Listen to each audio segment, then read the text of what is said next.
Hello everyone, welcome to yet another session of weekly roundup. Myself Nilesh and I will be taking this session.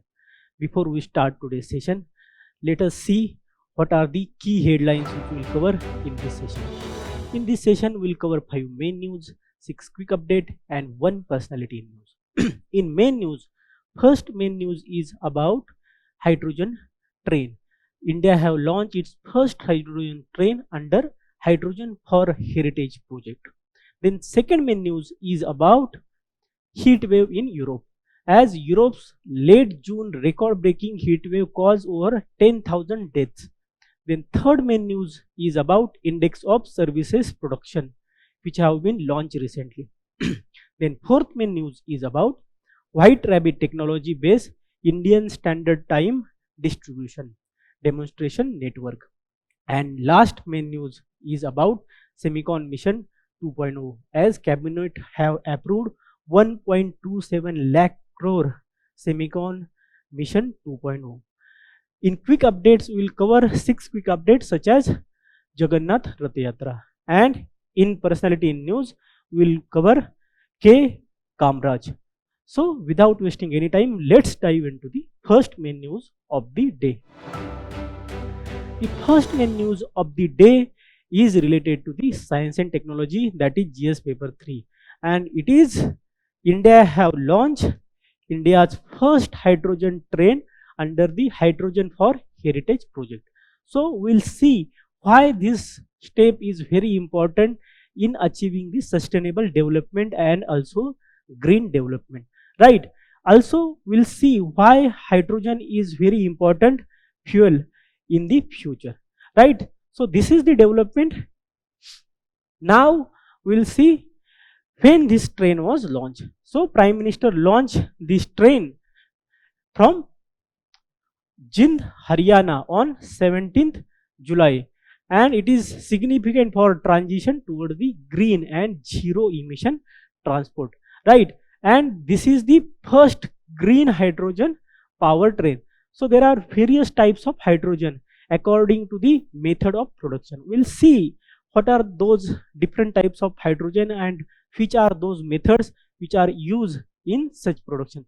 The question have been already asked regarding it, so it becomes very important, and also it is very important for the exam point of view, right? Then we'll see what is the green hydrogen.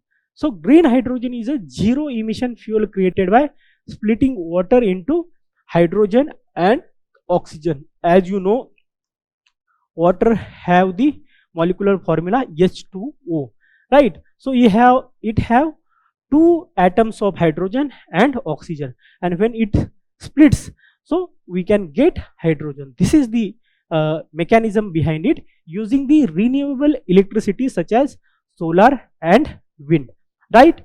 Then what is the Hydrogen for Heritage project? So it was launched in 2023 by the Indian Railways initiative, and what was the purpose? So its purpose was to introduce 35 hydrogen trains on ecologically sensitive and scenic routes, costing around 80 crore per train and 70 crore per route. So there will be 35 trains, and this initiative was launched in 2023. So this is the background. Now please understand what are the various types of hydrogen. So firstly, red hydrogen, then there is black hydrogen, then there is gray hydrogen, then there is blue hydrogen, right? Then there is turquoise hydrogen, then there is pink, then white, then it is green hydrogen. So we'll see what are these different types of hydrogen and how these are produced. So what is the red hydrogen? So biomass is used, and biomass is burned to get the red hydrogen under the various processes. So this is the red hydrogen. It emits huge amount of carbon dioxide and other harmful gases, so it is not that advisable. Then black hydrogen, how it is produced? So coal gasification coal gasification is done and we get hydrogen, that is called as black hydrogen, right? So coal is black, so you can remember this. And it is also not environmentally very friendly because it also emits the huge amount of emissions, right? Then gray hydrogen. And what is the gray hydrogen? So it is done by the methane. So the raw material is methane and it is produced from the methane regeneration, right? And it also causes the pollution. And then there is blue hydrogen. What is the blue hydrogen? When this black and gray hydrogen processes is implemented, but these harmful gases are treated under CCUS. What is CCUS? Carbon capture, utilization and storage. When these gases are not released in the air, but these are processed, utilized and stored. So that is how their carbon footprint is reduced, and that is why they are called as blue hydrogen, right? Then there is turquoise hydrogen. And what is the turquoise hydrogen? When methane is used in the turquoise hydrogen and methane is burned in lack of oxygen state, that is pyrolysis. And when methane is burned in the pyrolysis, we get turquoise hydrogen. In this process also there is some amount of pollutants, but those pollutants are little less, right? So that is why this is the turquoise hydrogen. Then this is the pink hydrogen. What is the pink hydrogen? So pink hydrogen is the hydrogen where we get hydrogen from the energy used from the nuclear energy. And because nuclear energy also have the some harmful waste such as radioactive waste and all those things, that is why it is also not that pure or ecologically sound. That is why it is the pink hydrogen. Then white hydrogen. What is the white hydrogen? So in the beneath of the earth, in the earth's surface, there is hydrogen trapped, but when you have to extract that hydrogen, you have to do the fracking, right? And this fracking is not very advisable. It can cause various geological disasters such as landslides, small earthquakes, such activities. So that is why it is not advisable. And also there will be emission of other gases with the hydrogen which will be trapped under the surface. So that is why it is the white hydrogen. It is relatively cleaner, but it depends on from where you are extracting it. There might be some other gases such as methane which is trapped under the surface and it will come in the atmosphere and it will create the global warming. So it will be not that clean in that sense. Then there is green hydrogen. Before the green hydrogen there is yellow hydrogen. What is yellow hydrogen? So it is part of green hydrogen only. Yellow hydrogen is when we obtain yellow hydrogen from the solar energy. Solar energy, exclusively from the solar energy, that is called as yellow hydrogen, right? And we know green hydrogen is the hydrogen obtained from the any renewable source, including solar, wind and other types of energy, such as other type of all the energies which is the green hydrogen, right? So I hope this is clear to you, such as hydroelectric also part of the green hydrogen because it is not emitting the any harmful pollutants in the air. So I hope it is clear to you. These are the 9 types of hydrogen, their processes, and this is how they are obtained, and this is how actually their potential of the global warming or the release of the harmful gases in the air. I hope it is clear to you. Then we'll see how the hydrogen train is working, right? So I have given this diagram to you. Please look into this diagram. So how this is used, you might have heard about the cryogenic technology. Cryogenic technology in the ISRO, where it is used in the third stage of the various rockets. This cryogenic technology is somewhat same. So this hydrogen is act as a fuel and this oxygen is the facilitator, because the flames require the oxygen to burn, right? And when these two things mix, there will be a reaction, and when there will be a reaction, there will be a huge amount of energy release. So what is the reaction? 2H2 plus O2 is equal to H2O.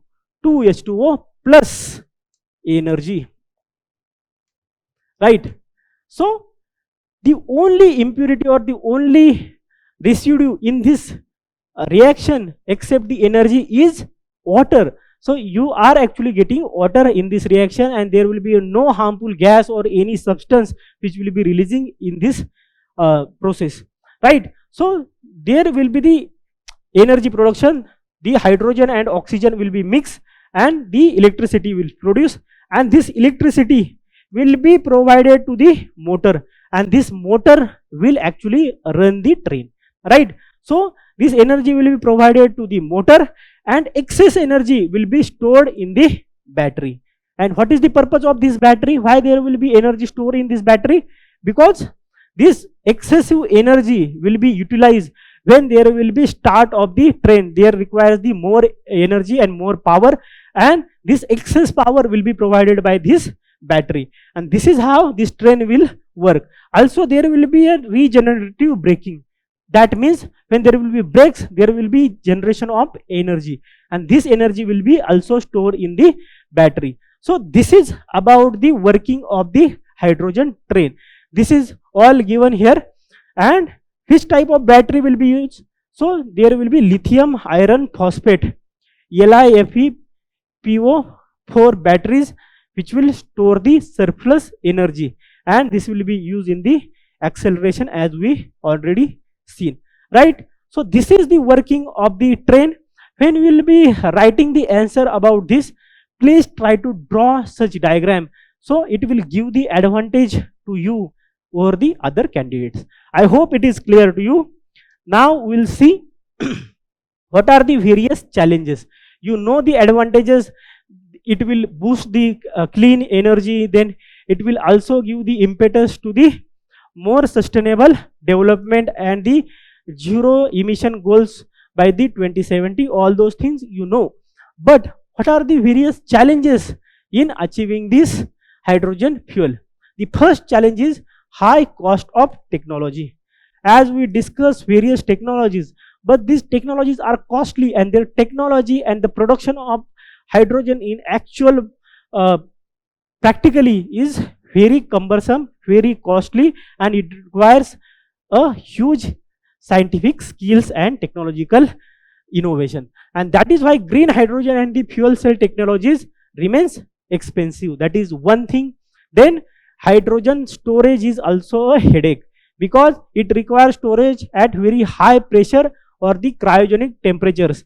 And what is the cryogenic temperature? Which means very cold, increasing the cost and the safety requirements, right? It is also very inflammable, and it also is very dangerous, right? If there will be a leak, there can be a huge blast, right? This is also one problem. Then there is infrastructure deficiency in India as limited hydrogen production, transportation and refueling facilities are in India are very limited, right? Then energy efficiency.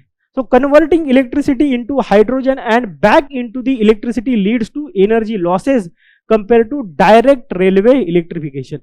So why we are not using this renewable energy from the solar and other things directly in the railways which have electrical engines, but we are converting that renewable energy into the generation of hydrogen, and then there will be a loss of energy, and again we are using this hydrogen to generate the energy. So why you are not directly using the electric energy produced from the renewable sources? This is also one point. Then safety concerns. So hydrogen is highly flammable and requires specialized storage, handling and the monitoring systems, as we already discussed, right? So these are the some of the points which are very important and we should remember, right? But still there is huge potential of the hydrogen train and hydrogen as a fuel in India and in the world, and that is why we have to develop such technologies for the technological development in the future, right? Now we'll see the question related to it. Please see this question: which of the following statement with regard to the green hydrogen is are correct? Haven't I told you that there was a direct question? It is decarbonized hydrogen obtained from the natural gas. Is it? No. So which is the process? We actually know this is the gray hydrogen, right? So this is not the true. First is wrong. It is produced using the electrolysis of the water with the electricity generated from the renewable energy. It is true. National Green Hydrogen Mission of the India aims for an abatement of the nearly 50 MMT of annual greenhouse gas emissions by 2030, which is also true. The answer is B, 2 and 3. So this is the answer. Now please see these questions: question A, question B and question C, right? Please see these questions and you have to solve this question at home and give the answers in the comment. Question A, question B and question C, right? Let us see the next main news of the day. The next main news of the day is Europe's late June record heat wave caused over the 10,000 deaths, and this topic is very important for GS paper 1, that is geographical phenomena, and also for the GS paper 3, that is disaster management, right? So we have already discussed the development. Also in June 2026 there was hottest June recorded for the Western Europe and the second warmest globally, driven by the highest surface temperature on the record. And separately, a study have highlighted that heat wave have resulted in declining the photosynthesis in nearly 57 million hectares of the tropical forest, reducing the growth and increasing the risk of plant mortality. And it can also impact the food security of the world, because large amount of crops are produced in this area, right? Then what is the photosynthesis? You all know that plants use sunlight, water and carbon dioxide to produce oxygen and energy into the form in the form of sugar, right? So this is the photosynthesis. So this is the development. Now we'll see about the heat waves. What is the heat wave?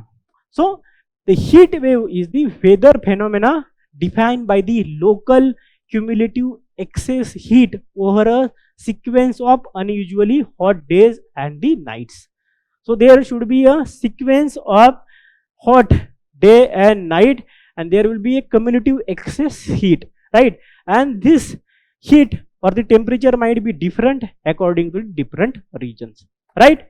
Then World Meteorological Organization defines heat wave as 5 or more consecutive days during which the daily maximum temperature exceeds the average maximum temperature by 5 degrees Celsius of that particular day for the various years, right? So this is the definition. Also IMD give the definition of the heat waves according to the various regions. You please see that various ranges. Then we'll see what are the various causes which cause the heat waves in the Europe. So firstly we have to understand something. This is the earth,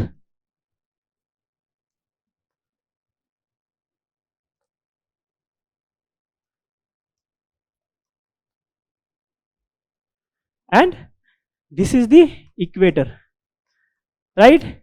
So this is subtropical high, this is subpolar low, and this is polar high. This is equatorial low, and same way the pressure belts are there in the south also. What happens in some times, this is the subtropical high, and these are the jet stream which maintains these pressure belts. This high pressure belt deviate itself to the north, and what happens, it forms the lambda like shape. So this actually comes here, and this is the high pressure belt surrounded by the two low pressure belt, and this is the high pressure belt. And because the jet stream is also weakened, what happens, there will be a huge temperature, because there will be no movement of the air, and heat will be trapped because there will be no upward movement of the air. So heat will be trapped, and there will be unusually huge temperature in that air for some time of time. So this is the one thing that is the omega block. This is the omega block, and this is one of the reason that caused the heat wave in the Europe recently, right? Please understand this. I hope it is clear to you. Then also there is another cause, and that another cause is heat dome.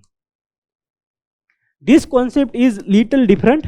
Sometimes people use it interchangeably, but this is the different concept.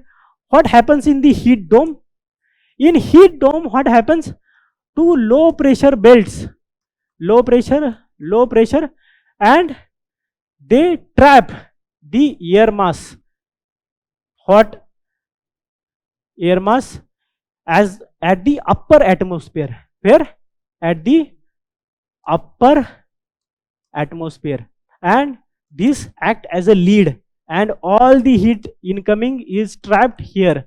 This is called as heat dome. It also leads to the increase of the heat and the heat strokes and all those things, heat waves, right? So these are the two phenomena which cause the unusually high temperatures in the Europe. In the May, it was the heat dome in the Western Europe, and recently it was the omega block. So these are the different phenomena. They can actually occur simultaneously also, but please remember these are the two factors, right? The question can be asked and you can write the answer about it. Now we'll see the other factors which are causing the heat waves. The first is high pressure system, as we already discussed, trap the hot air, creating the heat dome and preventing the heat from escaping. That is one thing. Then clear skies. What happens due to clear skies? It reduces the cloud cover, allows the greater solar radiation, increasing the surface temperature. Then climate change, which has rising the global temperatures, increasing the frequency, intensity and the duration of the heat waves. Then urbanization is also causing. How? Dense infrastructure and limited green spaces reduces the natural cooling and creates the urban heat island effect. So please remember this urban heat island effect. And then land use change. So deforestation and agriculture expansion alter the surface energy balance and the local climate. Also the impact was higher in Europe because the infrastructure in Europe was not generated for the such high heat. That was the one thing, and because of such high heat it started crumbling. Secondly, the homes or the houses were not designed for the high heat. Actually, in reverse, they were designed to trap the heat, because there are regions where there is huge cold, right? And that is why it was also severe. Thirdly, it is said by some expert that due to less pollution, so what happened? Pollutants actually reflect some of the sun rays back into the atmosphere, and the heating effect is reduced. But due to the clean environment in the Europe, the impact was more higher. Also, people are not used to such high heat in the region, and there were lack of preparedness in the region, and that is why such a high mortality was there. I hope it is clear to you.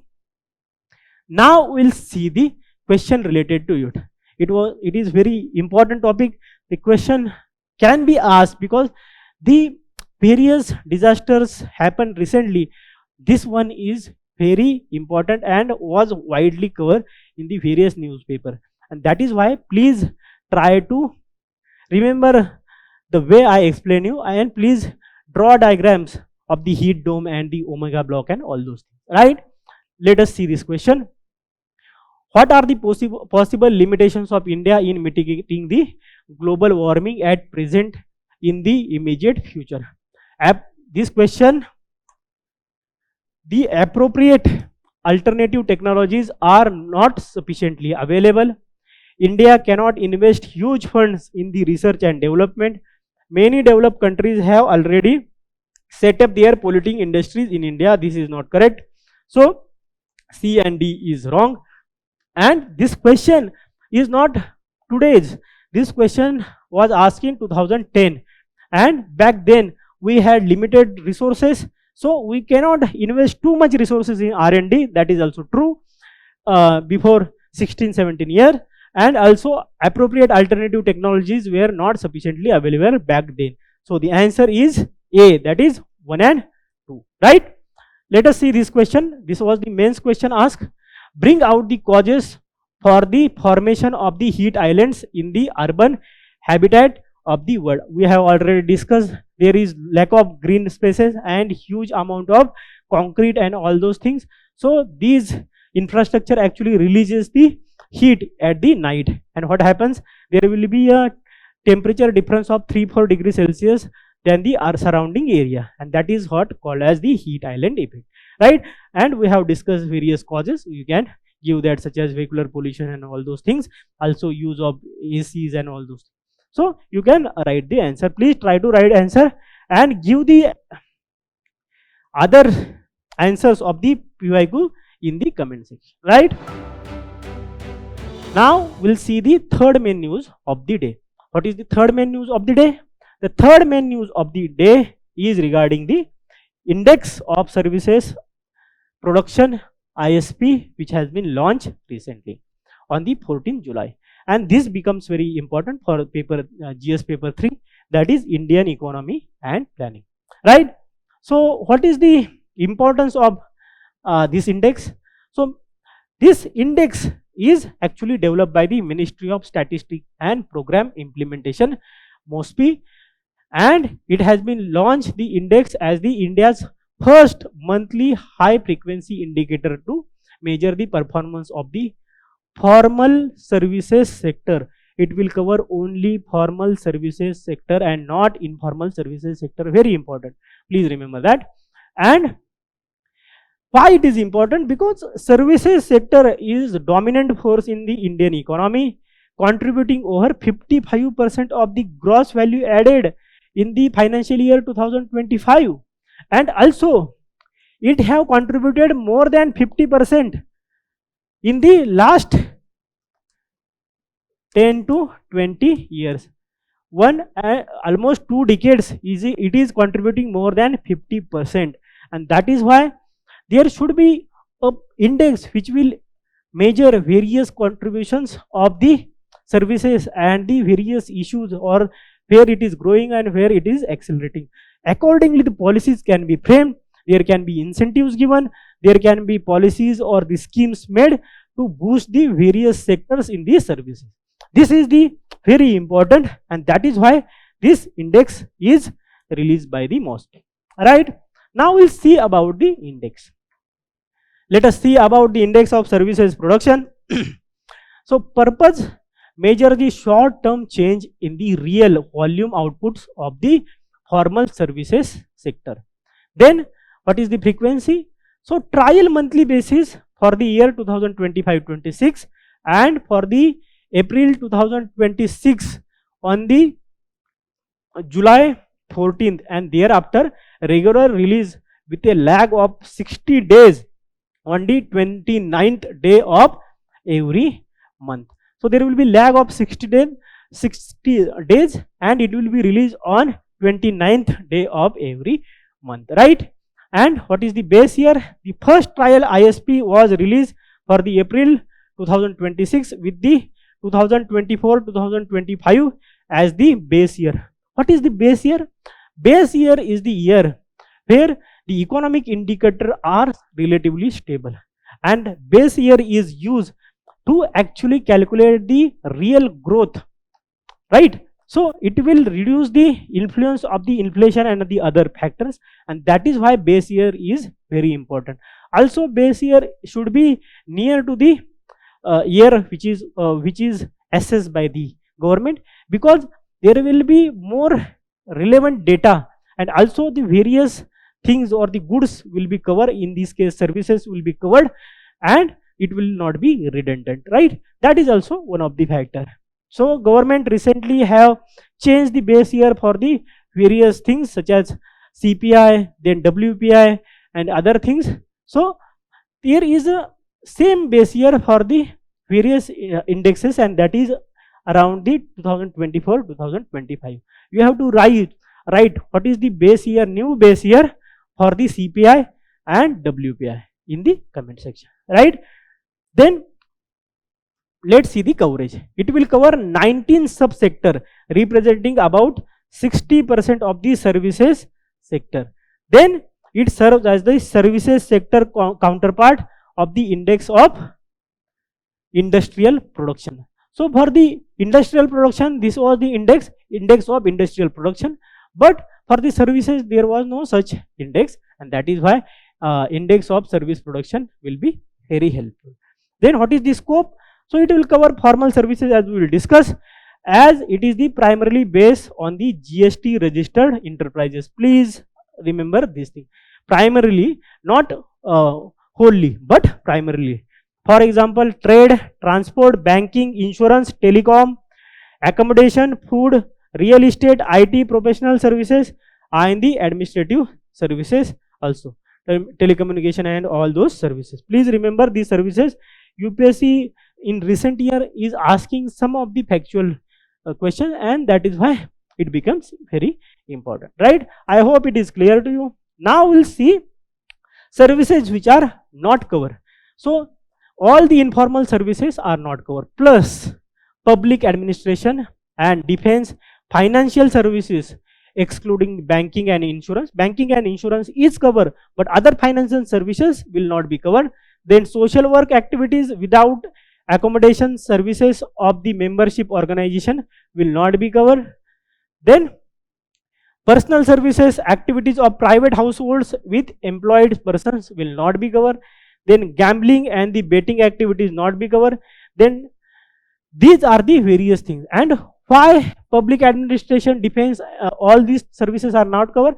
Because these services are not there for the monetary benefits, but these are for the social service and for the defense of the country, and their purpose is not the business, and that is why these services will not be covered in the index of service production, right? Then what will be the deflator to be used? Wholesale price index for the wholesale trade, then sector specific consumer price index CPI, then CPI general for the banking and insurance, and CPI non-food, right? So these are the some of the points which are very important for the index of service production. Let us see this question. The weightage of food in the consumer price index is higher than in the wholesale price index. Then the WPI does not capture the changes in the prices of the services which CPI does. It is true, right? So WPI does not capture the changes in the prices of services. True, 2 is true. That is why C is gone. The Reserve Bank of India has now adopted WPI as key measure of inflation. No, not correct. It have now adopted the CPI as the measure, and the weightage of food in the consumer price index is higher. It also true. The answer is A, that is 1 and 2 only, right? So this is the answer of this question. Let us see the next main news of the day. What is the next main news of the day? Next main news of the day is regarding the White Rabbit technology based Indian Standard Time Distribution Demonstration Network, right? And this is very important for GS paper 3, that is science and technology. We will see what is this technology and what is its uses. So what is the development? So white rabbit technology, please remember this name. It has nothing to do with rabbit. Base network has been inaugurated at the Regional Reference Standards Laboratory RRSL at Bangalore under the One Nation One Time initiative to advance the India's time sovereignty, right? Then the proposed legal metrology IST rules, Indian Standard Time Rules 2025, mandates synchronization of all administrative, commercial and legal activities with IST, prohibiting unauthorized time references. And that is why we should have the standard time which will have the no error, right? And then will not dependent on the other countries' time such as GPS and other time such a, right? So this is the development.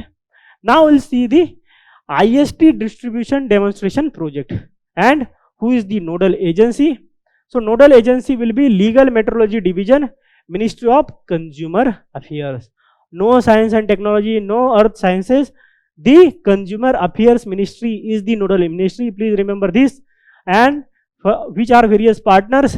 So CSIR, NPL, ISRO, BSNL and SEBI. So various diverse field partners are there. Please remember this. And what is the mechanism? Uses network time protocol and precision time protocol. What is the network time protocol? So there is, when you start your mobile or start your PC, what happens? Your PC's time is actually synchronized with the your system's time, right? And how it is happening? It is happening due to the network time protocol. Before, in 10-15 years ago, this was not happening properly, right? Because the network time protocol was not properly implemented, and there is precision time protocol. What is the precision time protocol? So precision time protocol is actually more precise. Here it is like millisecond, here it is like microseconds. So where there is more accuracy is needed, such as ISRO's functioning, right? Such as Sensex, such as banking. Here there should be a accurate timestamp, and there this is used. And please remember, this is a software based, it requires hardware and it is also very technologically very sensitive. So these are the differences between these two, right? What is the white rabbit technology? So this white rabbit technology originated and developed by the CERN, that is the European Organization for Nuclear Research, for precise synchronization in particle accelerators, right? Then what is the function? So an Ethernet extension that provides the sub-nanosecond synchronization and deterministic and real-time data transfer. And what are the various features?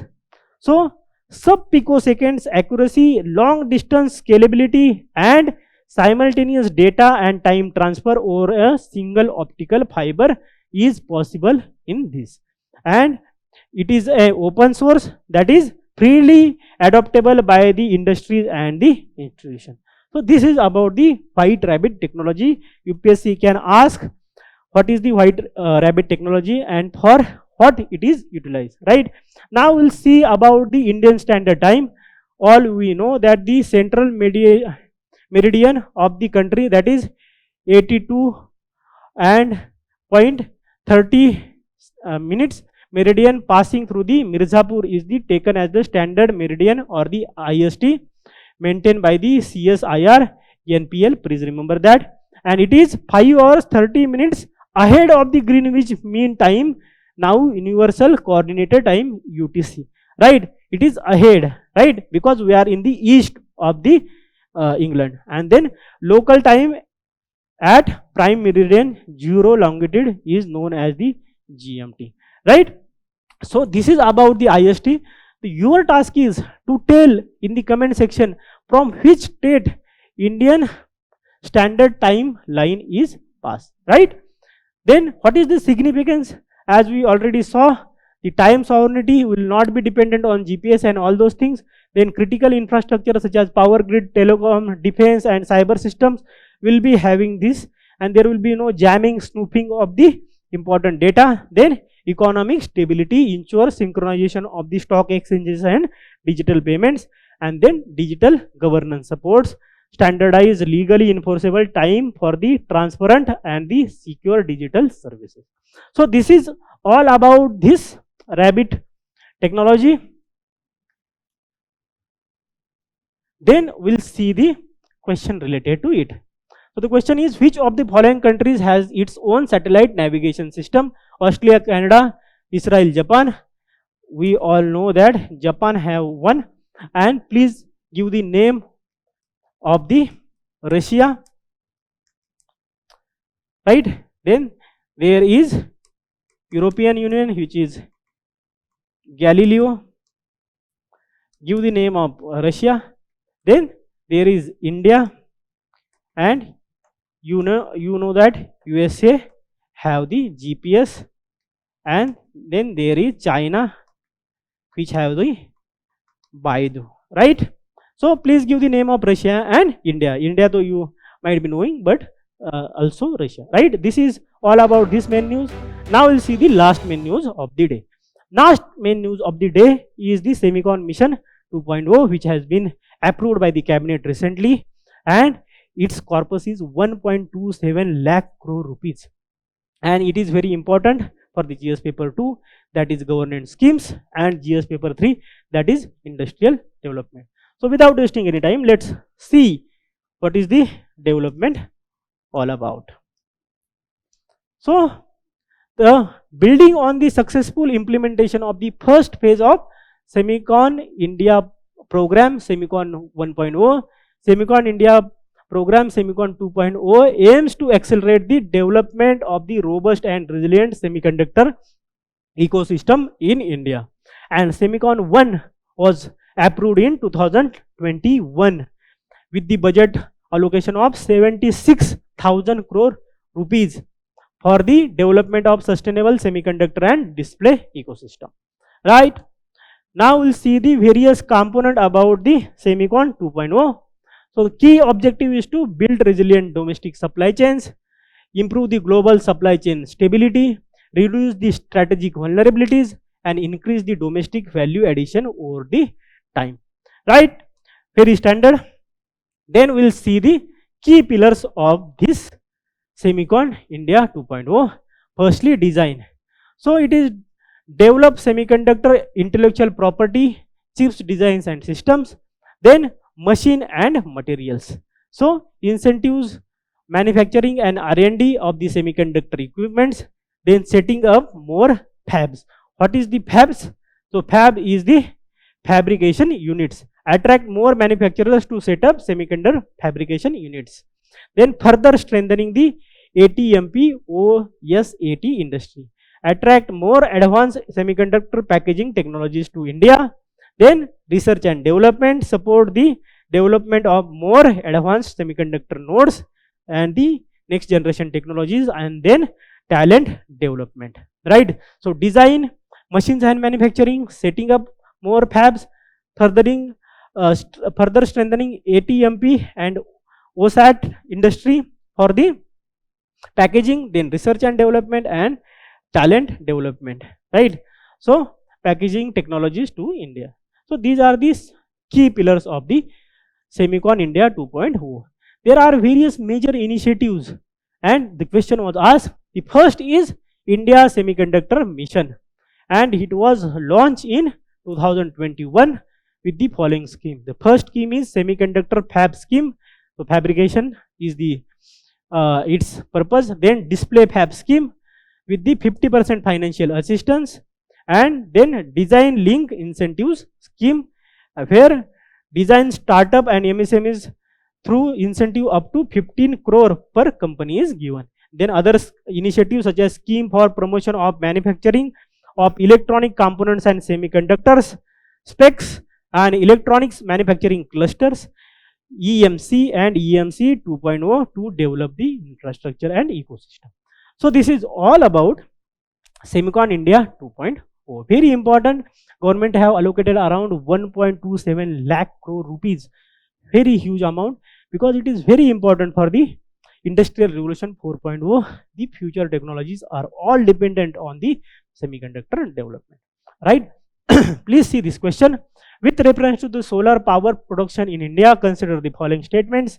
India is the third largest in the world in the manufacture of silicon wafers used in the photovoltaic units.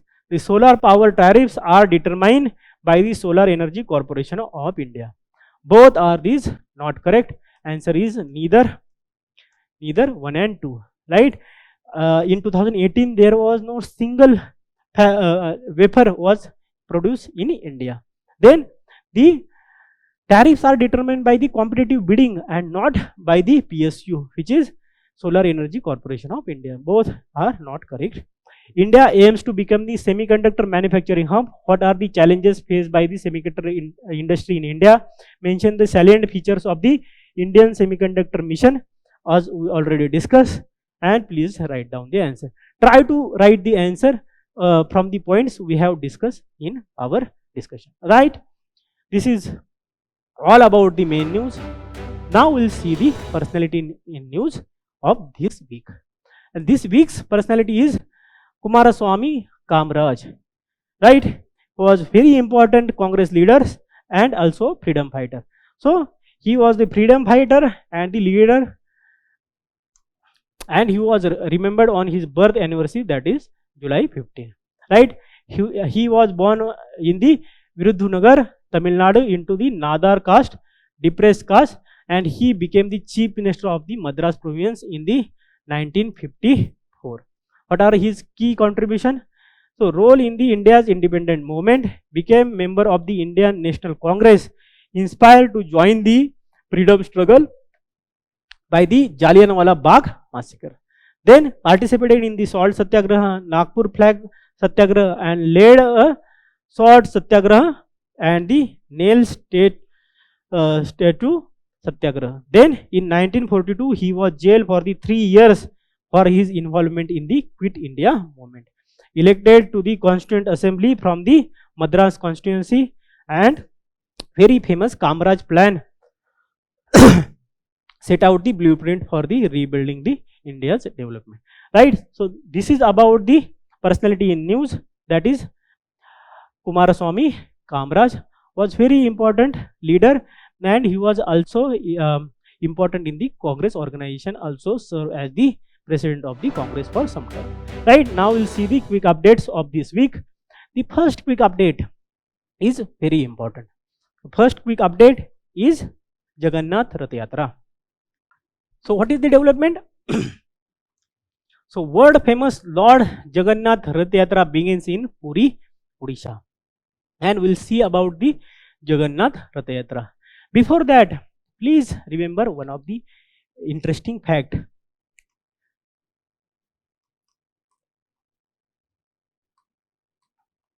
You might have heard the term Juggernaut.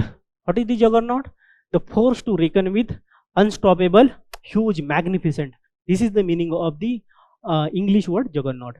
This word is taken from the Jagannath Rath Yatra. This is inspired from the Jagannath Yatra.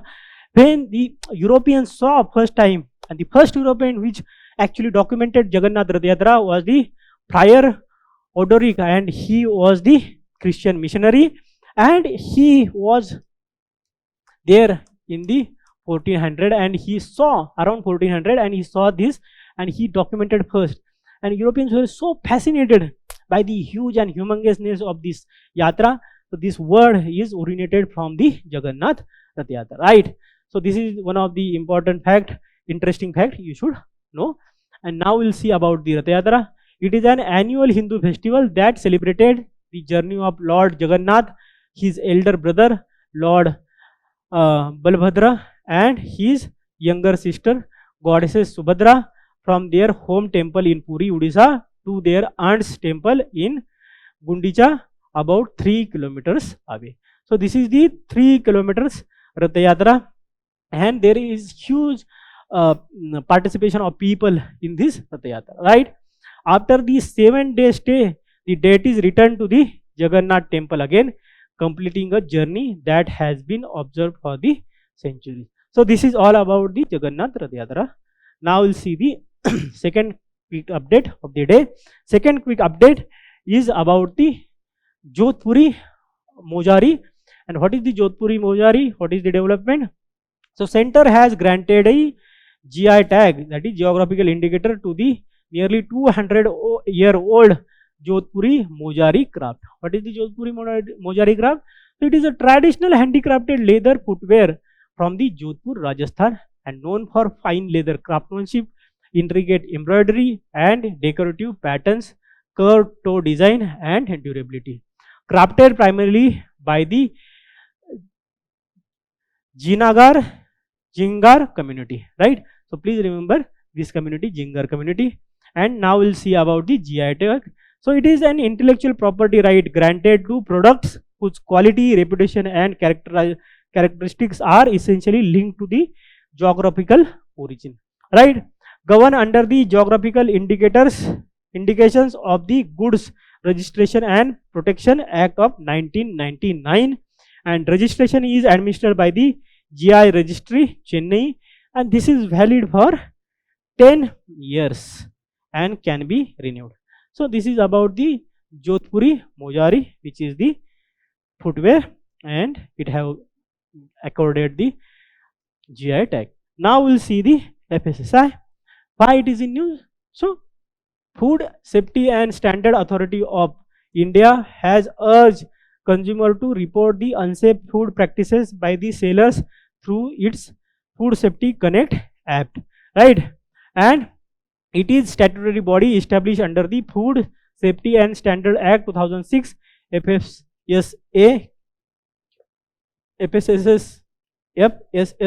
Act. Then what is the ministry? Ministry of Health and Family Welfare. What is the mandate? Lays down the science-based, standardized and regulates food manufacturing, storage, distribution, sale and the import to ensure safety. So under it, state have the Foods and Drug Administration, and in such administration in Maharashtra have cracked down on the fake milk, and around 2.7 crore liter of milk was produced in the last 6 months in the very small region of Western Maharashtra.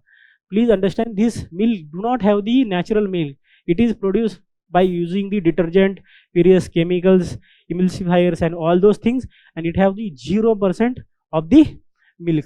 And when such kind of food is consumed by us, there will be a danger of the health such as cancers and all those things. And the officer who is doing is Tukaram Munde. So in ethics paper you can write such examples, and can these examples can give you more marks or the leverage over the other people, right? So this is about the FSSAI. Then we will see the next quick update of the day. Next quick update of the day is Gaganyaan mission, very important. So what is the development? ISRO have successfully carried out the test of the Gaganyaan crew module systems. So crew module is the habitable space of the Gaganyaan orbital module that provides an Earth-like environment for the astronauts, right? So this is the crew module, and its test was successfully conducted. And India's first human space flight mission by the ISRO, that is Gaganyaan, and India will become the 4th country after the Russia, US, China to independently demonstrate the human space flight capability. Please remember that European Union do not have such capability, right?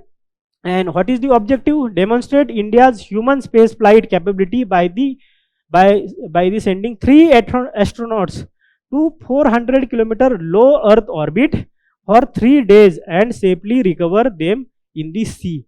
And the launch vehicle will be human rated LVM3, that is HLVM3, right? This is about the Gaganyaan mission. You can read about the Gaganyaan mission in details. We have the monthly article related to it on our DC, right, Digital Current Affair portal, right? Then there is next quick update, that is Kudankulam nuclear power plant. And what is the development? Very serious. Recent report have found that the data pertaining to the operations at the Kudankulam nuclear power plant leaked as part of the ransomware attack.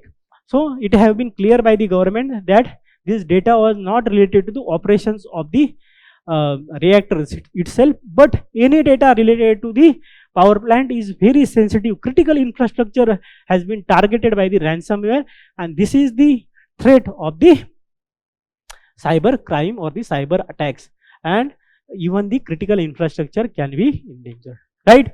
So let us see about the Kudankulam nuclear power plant. So India's largest nuclear power plant, developed with the Russian collaboration and operated by the Nuclear Power Corporation of India Limited.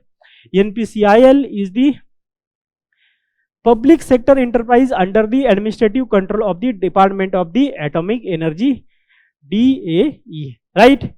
And operational units 1 and 2 has commissioned, and 1000 megawatt electric reactors are there. Then PVER is the Russian design of the pressurized water reactor that stands for the water cooled water moderated energy reactors, right? And the heavy water is deuterium. The deuterium is the isotope of hydrogen, right? It have the more molecular mass, and then future remaining the 4 units comprise the light water reactors LWRS, each of 1000 megawatts capacity, right? So it will be totally 6000 megawatt capacity Kudankulam nuclear power plant in the cooperation with the Russia. The last quick update is related to the Article 371. What is the development? So Union Territory UT of the Ladakh is said to get the Hill Council, each for its 7 district and UT level body proposed under the customized Article 371 framework. Now please remember that this Article 371 is the provision in the Constitution that grants special safeguard and autonomy to certain states and the region to protect their cultural identity, land rights, local employment and administrative system. So there was huge uproar against the Article 370, but there are 12 states who also have the special status in the Constitution of India, but people without knowledge will say anything, right? So while the core article focus on the Maharashtra and Gujarat, the broader Article 371A through 371J provide specific constitutional safeguards for the 12 states, right? So examples of these special safeguards: so establishment of regional development boards for the Vidarbha, Marathwada, Saurashtra and Kutch, then protection etc. Other regions can also have such boards, development boards, and these are the regions specific in the Maharashtra and Gujarat. Then protection of the Naga religious and the social practices, customary laws, land ownership and the resources in the Nagaland and Mizoram. There also the outsiders cannot purchase lands, right? Not only this was not only applicable in the JNK. Anyway, equitable opportunities and the facilities for the people of Andhra Pradesh and Telangana in public employment and education, etc. So these are the some of the examples under the Article 371, right? So this is all about this week's weekly current affair. To read more about the current affairs and other developments, you can visit our digital current affairs portal, where you can solve various quizzes, read current affairs, monthly current affairs, PT 365, mains 365 for your upcoming mains, and also share your articles with your friends, and also can have the practice over there, right? So this is all from my side. I hope you all the best. Please prepare nicely. Happy learning. I hope to see you again. Thank you.